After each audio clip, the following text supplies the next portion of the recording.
The Lord be with you. A reading from the Holy Gospel as written to us by Matthew. The 11 disciples went to Galilee, to the mountain to which Jesus had ordered them. When they saw him, they worshipped, and yet they doubted. Then Jesus approached and he said, "All power in heaven and on earth has been given to me. Go therefore and make disciples of all the peoples, baptizing them in the name of the Father and of the Son and of the Holy Spirit. And behold, I am with you always until the end of time." This is the gospel of the Lord.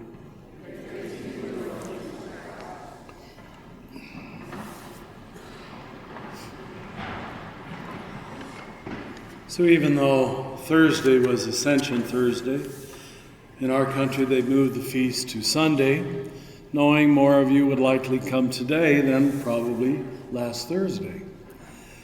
But let's talk a little about the symbolism. It's in many ways one of the less important feasts, and yet in terms of completeness and fullness of the message, it's rather central.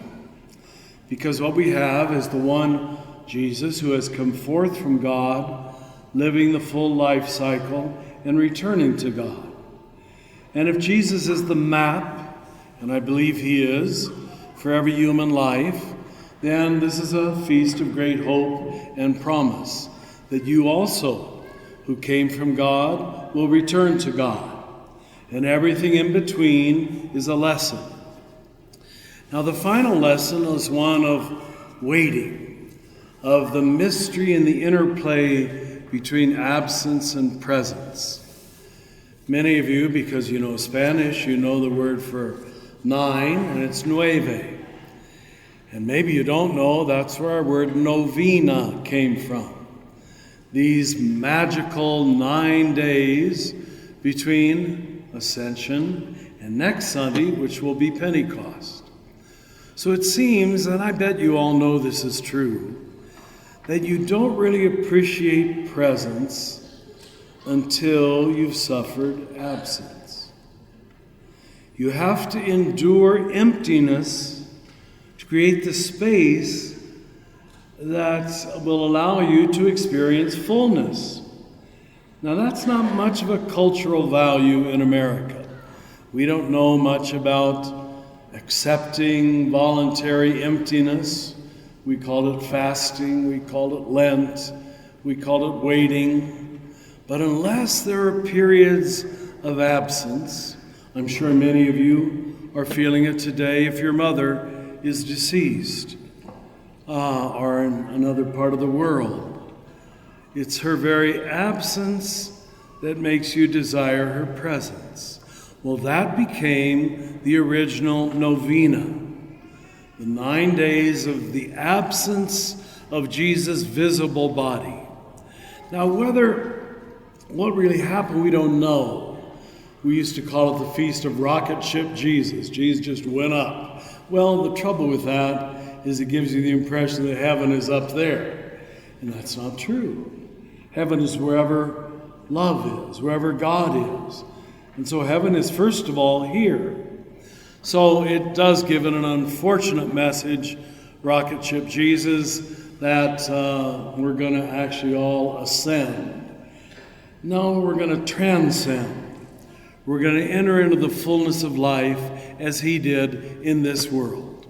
But they had to somehow express the mystery that after a while, 40 days, as they put it, they no longer saw the visible body of Jesus. Now he says in another place in John's Gospel that if I do not go, the Spirit cannot come. That's the real mystery of absence and presence. I've got to give you an experience of emptiness, of longing, of desiring, and then when you've created the space within you, then I will return. So next Sunday, I hope you come here excited. It's the great but largely neglected feast of Pentecost, the great outpouring of the Spirit upon all nations and upon all peoples. But here is the message as we live in these 9 days of novena, the original novena, that unless we long for something, we don't appreciate it even when it comes. And you know that, even in your own family, the people who are present with you every day, let's be honest, we take them for granted. We assume they'll always be there until that day when, like Jesus, they are taken away.